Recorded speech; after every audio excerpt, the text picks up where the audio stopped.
मिटिंगा बैठका चालूच आहेत मालेगाव महानगरपालिकेसंदर्भात, नाशिक महानगरपालिकेसंदर्भात. आपण पाहताय की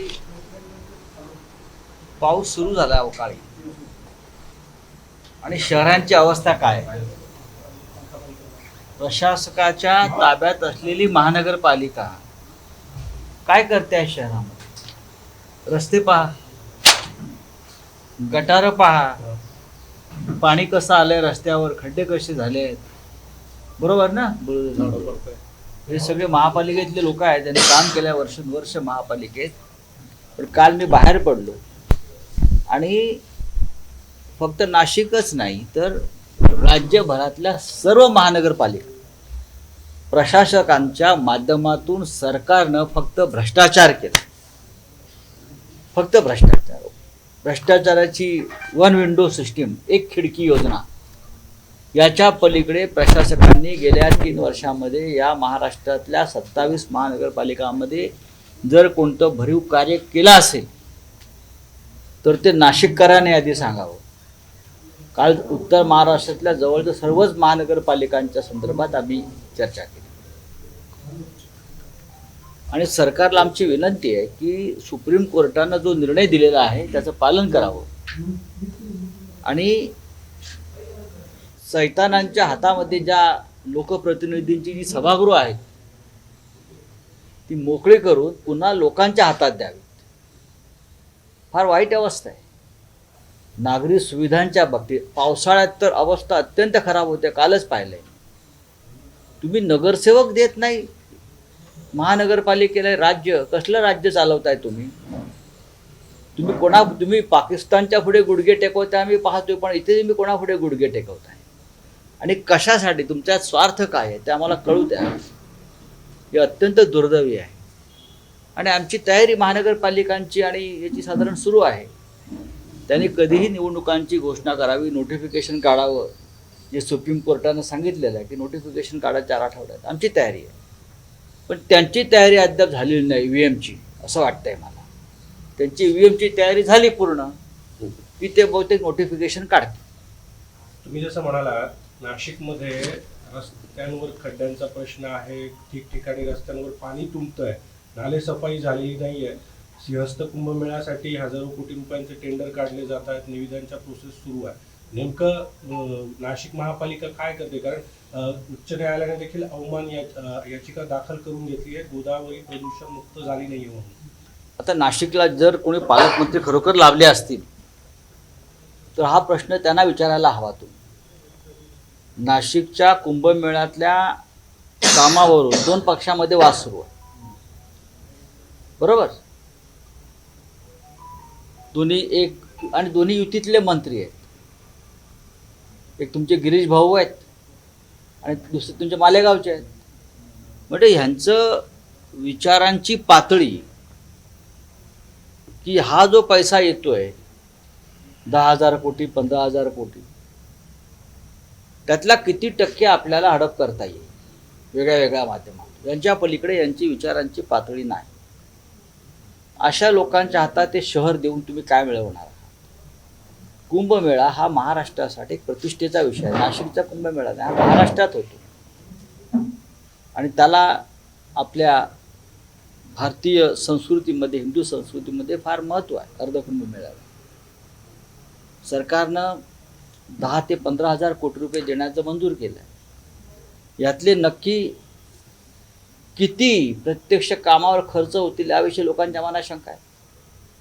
त्याच्यामुळे जास्तीत जास्त वाटा हा आमच्या हातात यावा आणि तो निवडणुकीत वापरला जावा मतं विकत घेण्यासाठी. यासाठीच मारामाऱ्या सुरू आहेत, बाकी काय आहे?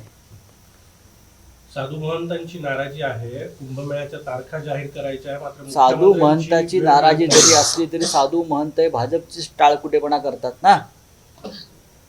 साधू महंतांची नाराजी ही उघडपणे व्यक्त झाली पाहिजे. हा भ्रष्टाचार जो आहे कुंभमेळ्यातला त्याच्यावर त्यांनी नाराजी व्यक्त केली पाहिजे. तारखा जाहीर होतील, पण ज्या पद्धतीची कुंभमेळ्यावरून साठमारी सुरू आहे नाशिकमध्ये त्याच्यावर आमच्या आदरणीय सगळ्या साधू महंतांनी महाराजांनी त्याच्यामध्ये एक भूमिका घेतली पाहिजे. ती घेणं गरजेचं आहे.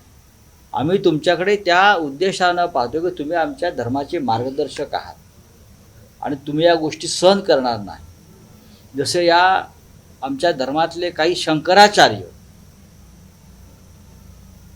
हे अनेक विषयावरती आपली मतं परखडपणे मांडतात आणि दिशा देतात, तसं या नाशिक शहरातले जे आमचे प्रमुख साधू महंत आणि महाराज आहेत त्यांनी या विषयावरती आपली मतं मांडली पाहिजेत. ही लुटमार जी सुरू होणार आहे भविष्यामध्ये त्या पापाचे वाटेकरी त्यांनी होऊ नये. असे सुप्रीम कोर्टामध्ये भूषण गवई हे न्यायाधीश म्हणून निघत आहेत, राज्यामध्ये आहेत, विदर्भातले आहेत, महाराष्ट्रातले आहेत, असं काय अपेक्षा? चंद्रचूड सुद्धा होते महाराष्ट्रातले, पण चंद्रचूड आणि गवई ह्यांच्यामध्ये फार मोठा फरक आहे. चंद्रचूड ह्यांच्याविषयी आम्हाला अपेक्षा होत्या, बरं का, ते न्याय करतील महाराष्ट्रासंदर्भात, पण तो केला नाही. पण न्यायमूर्ती भूषण गवई यांच्याविषयी जे आम्ही अनेक वर्ष ऐकतोय पाहतोय की जे सामान्य घरातून संघर्ष करून इथपर्यंत पोहोचले, या सर्वोच्च पदापर्यंत पोहोचले. आणि कालच मी त्यांची एक मुलाखत ऐकली, त्याच्यामुळे मला एक मराठी माणूस म्हणून माझं मन भरून आलं की हा मराठी माणूस. त्यांनी परखडपणे सांगितलं, मी इथे विकत जायला बसलेलो नाही. आणि दुसरं ते म्हणाले की मी सुद्धा निवृत्तीनंतर कोणतेही पद स्वीकारणार नाही. ज्याला अशा प्रकारचा मोहच नाही त्याला सरकार विकत घेऊ शकत नाही. त्याला मोदीच काय, प्रेसिडेंट ट्रम्पसुद्धा त्याच्याकडून कोणताही निर्णय घेऊ शकत नाही. कोणती शस्त्रसंधी भूषण गवईंकडून होणार नाही. त्याच्यामुळे एक लक्षात घ्या. सर, काल फडणवीस यांनी एका चॅनलला दिलेल्या मुलाखतीत म्हटलंय की आमच्या तिघांचं एकमत नाही झालं एखाद्या विषयावर, तर आम्ही तो प्रश्न स्थगित घेतो, निर्णय घेतो, अशी त्यांनी प्रतिक्रिया दिली. आणि दुसरा त्यांनी सांगितलं की 3 पक्षांचं सरकार असल्याने नॉर्मल डिलिव्हरी होत नाही, वेळ लागतो. तर याचा राज्य कारभारावर काय परिणाम होतो? नॉर्मल डिलिव्हरी जेव्हा होत नाही तेव्हा त्यांनी जे स्त्री रोग प्रसूती तज्ज्ञ असतात त्यांचा सल्ला घेतला पाहिजे. त्यांच्या सरकारने त्यासाठी कोणाला नेमलं आहे? अलीकडे भाजप सरकार हे प्रेसिडेंट ट्रम्पचा सल्ला घेतं अशा अनेक प्रकरणात, प्रसूती व्हावी म्हणून जे भारत पाक युद्धात झालं. तर तसे देवेंद्र फडणवीस अमेरिकेच्या वकालतीचा सल्ला घेतात का? तिथे कोणी आहेत का गायनाकॉलॉजिस्ट वगैरे? तर त्यांना पाहावं लागेल. कारण बाकीचे जे 2 त्यांचे सहकारी आहेत त्यांची नॉर्मल डिलिव्हरी कधीच झाली नाही, खरं का? त्यांची नॉर्मल डिलिव्हरी कधीच झाली नाहीत किंवा ते वांझच आहेत, त्यांची डिलिव्हरीच होणार नाही. पण भारतीय जनता पक्षाला दुसऱ्यांची पोरं खेळवायचा हौस आहे.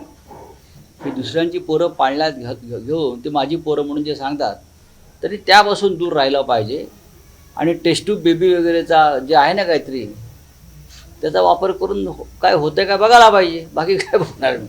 राऊत साहेब, मुंबईमध्ये लाडकी बहिणी चे काही बोगस खाती उघडण्यात आली आणि त्याचा वापर सायबर क्राईमसाठी होत असल्याचं समोर आलेलं आहे. मुळात लाडकी बहीण योजनाच बोगस आहे. तसं अनेक वर्ष स्वातंत्र्य सैनिक पेन्शन योजना याच्यामध्ये अनेक लाभार्थींनी खोट्या पद्धतीने लाभ घेतला, तशी ही लाडकी बहीण योजना आहे.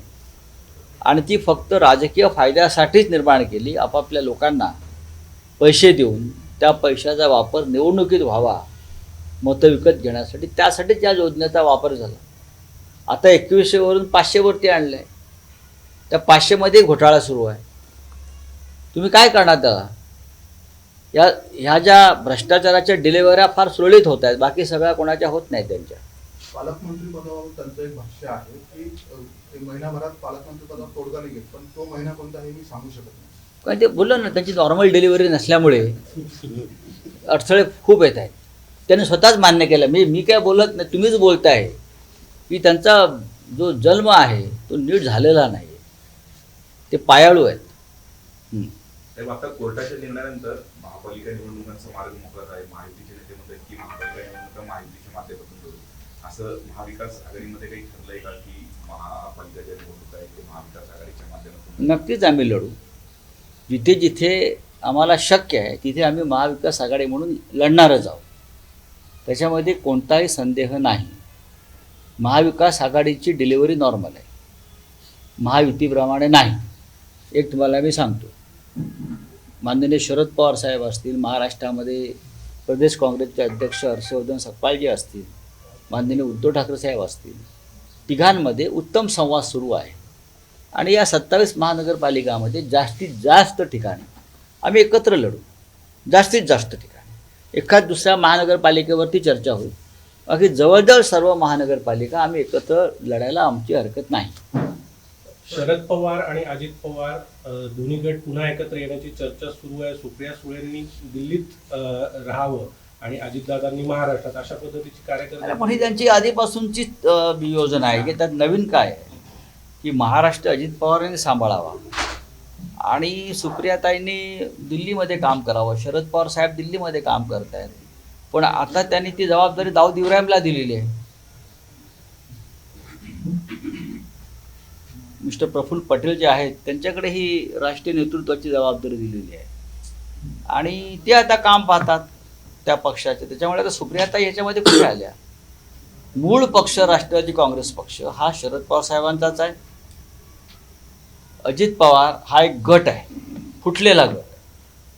मूळ शिवसेना ही उद्धव ठाकरे साहेबांचीच आहे किंवा बाळासाहेबांची आहे. शिंदे हा गट आहे.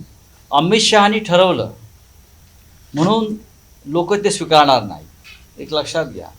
अमित शहाने खूप काही ठरवलं होतं. पाकिस्तान ताब्यात घ्यायचं ठरवलं होतं, बरं का, चुन चुन के मारेंगे ठरवलं होतं. काय झालं का? कारण तिथे ते निवडणूक आयोगाच्या हातात नाही. पाकिस्तान ताब्यात घेणं किंवा POK ताब्यात घेणं, दहशतवाद्यांना मारणं, हे ED CBI किंवा निवडणूक आयोगाच्या ताब्यात असतं ते त्यांनी ते करू शकलं. त्यांना ते शक्य नाही. त्यांची मजल काय आहे हे कालच्या युद्धात दिसून आलं. हे किती डरपोक आणि ढोंगी लोक आहेत हे काल दिसून आलं. प्रेसिडेंट ट्रम्प ह्यांचा पक्ष चालवतो. साहेब, आज तेजस्विनी घुसळकरांना मातोश्रीवरची चर्चेसाठी आमंत्रित करण्यात आलेलं आहे, अशा पद्धतीची माहिती आहे. नाराजी एकूणच जी आहे दूर केली जाईल. बघा, आता मी इथे आहे कारण काल त्यांना बोलवलं होतं आणि काल त्या येणार होत्या. आज येतील. उद्धव जे आहेत मातोश्रीवर. शेवटी घोसाळकर कुटुंब हे शिवसेनेशी फार निष्ठेनं अनेक वर्ष राहिलेले कुटुंब आहे.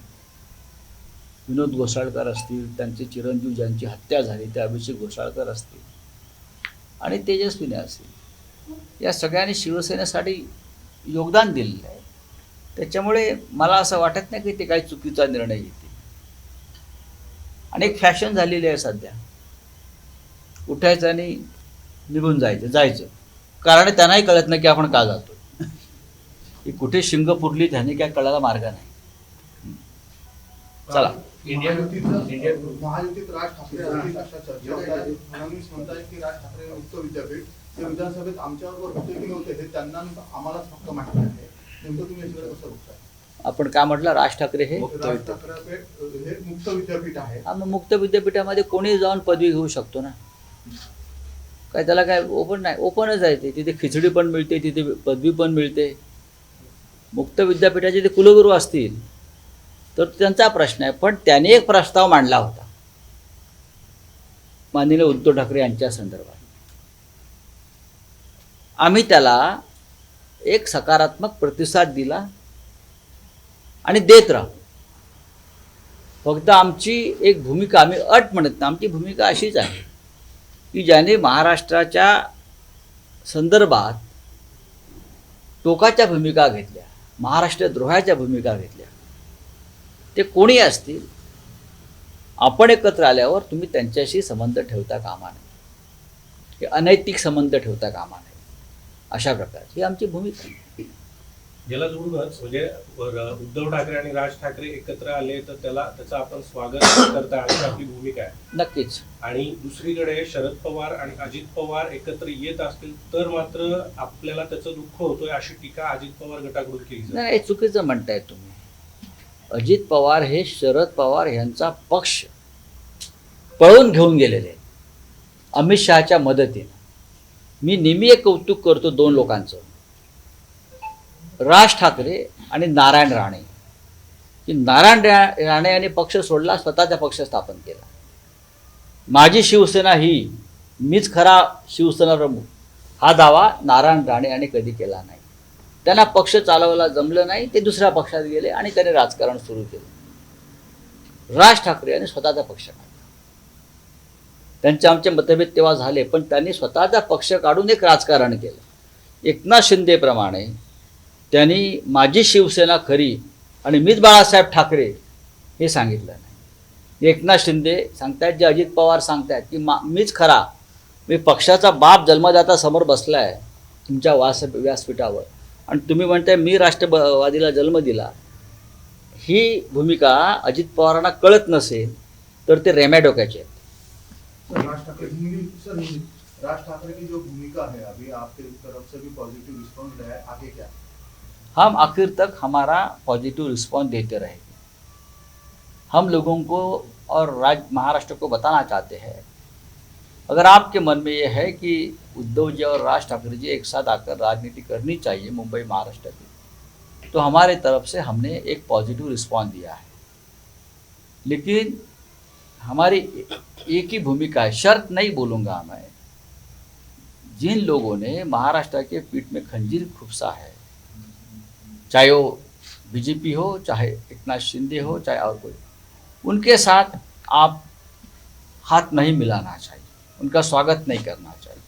यही है, बाकी हम आपके स्वागत के लिए तैयार हैं. उद्धव जी और राज अभी दोनों ही विदेश यात्रा से लौट आए हैं, क्या बातचीत की आशा है? आपको पता चलेगा जल्दी.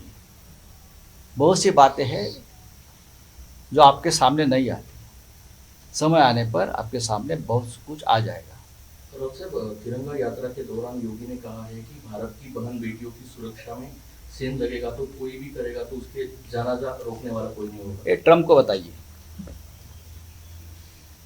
ये ट्रम्प को बताइए, देश को मत बताओ.